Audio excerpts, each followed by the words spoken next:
Assalamualaikum warahmatullahi wabarakatuh. Selamat pagi Sobat Mahasiswa. Saya Nanda Fitri Anissa, mahasiswa Institut Agama Islam Syarifuddin Monorejo Lumajang, Fakultas Tarbiyah Prodi Pendidikan Agama Islam kelas 2D. Pada kesempatan kali ini, saya akan memaparkan tugas matkul media pembelajaran oleh dosen pengaku Dr. Ahmad Ihwanul Mutakin, MPDI. Pada kesempatan kali ini, tema pembelajaran kita adalah perbedaan perangkat pembelajaran kurikulum 2013 dan kurikulum Merdeka. Dan yang kita bahas perbedaannya yang pertama adalah dari kerangka dasar. Yang kedua adalah kompetensi yang ditinjau. Yang ketiga adalah pembelajaran. Yang keempat adalah struktur kurikulum. Kelima adalah penilaian, dan yang terakhir atau keenam adalah perangkat ajar yang disediakan oleh pemerintah. Yang pertama adalah kerangka dasar. Kurikulum 2013 dirancang berdasarkan tujuan sistem pendidikan nasional dan standar nasional pendidikan.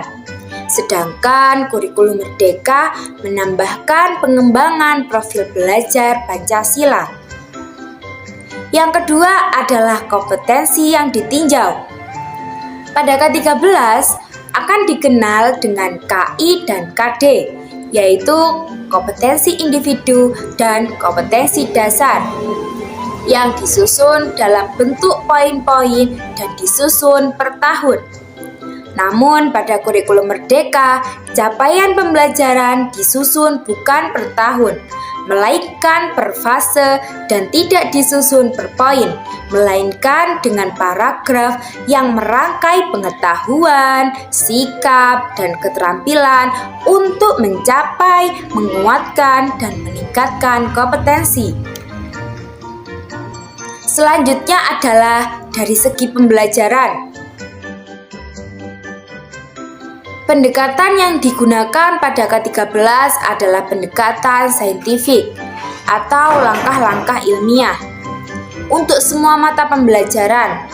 Sedangkan pada kurikulum Merdeka, pembelajaran dikuatkan dengan perbedaan atau diferensiasi, yaitu tahapan capaian peserta didik. Selanjutnya adalah struktur pembelajaran. Pada K13, jam pembelajaran atau JP akan diatur selama seminggu, dan alokasi waktu ini akan dibahas secara rutin dalam setiap minggunya pada setiap semester. Dengan demikian, peserta didik akan memperoleh nilai hasil belajar untuk setiap semester yang dilakukan. Sementara untuk kurikulum Merdeka ini, struktur pembelajaran terbagi menjadi dua, yakni yang pertama adalah pembelajaran reguler atau pembelajaran rutin, kegiatan intrakurikuler. Kemudian yang kedua yakni mengenai proyek profil Pancasila sebagai pengembangan jiwa berkarakter Pancasila pada peserta didik pada saat ini. Selanjutnya adalah dari segi penilaian.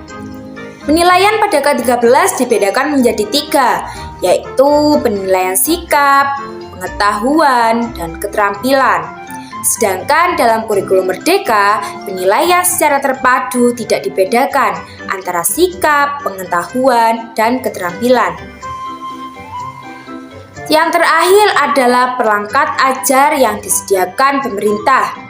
Pada K13, perangkat ajar yang disediakan pemerintah hanyalah buku teks, sedangkan pada kurikulum Merdeka, perangkat ajar yang disediakan pemerintah adalah buku teks dan juga buku non-teks. Pergantian istilah K13 ke kurikulum Merdeka. Yang pertama adalah promes menjadi prosem. Yang kedua adalah silabus menjadi ATP atau alur tujuan pembelajaran. KI menjadi CP, capaian pembelajaran. RPP atau rencana pelaksanaan pembelajaran menjadi modul ajar. KD atau kompetensi dasar menjadi TP, tujuan pembelajaran. KKM atau kriteria ketuntasan minimal menjadi KKTP, kriteria ketercapaian tujuan pembelajaran. IPK atau indeks prestasi kumulatif menjadi IKTP, indikator ketercapaian tujuan pembelajaran. Penilaian harian menjadi sumatif, PTS menjadi STS atau sumatif tengah semester, dan PAS menjadi SAS, sumatif akhir semester. Indikator sosial menjadi indikator asesmen, dan penilaian teman sejawat menjadi formatif.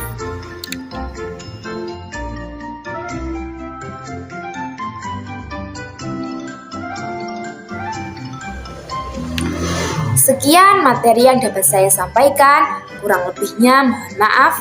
Wallahul muwaffiq ila aqwamit thoriq. Wassalamualaikum warahmatullahi wabarakatuh.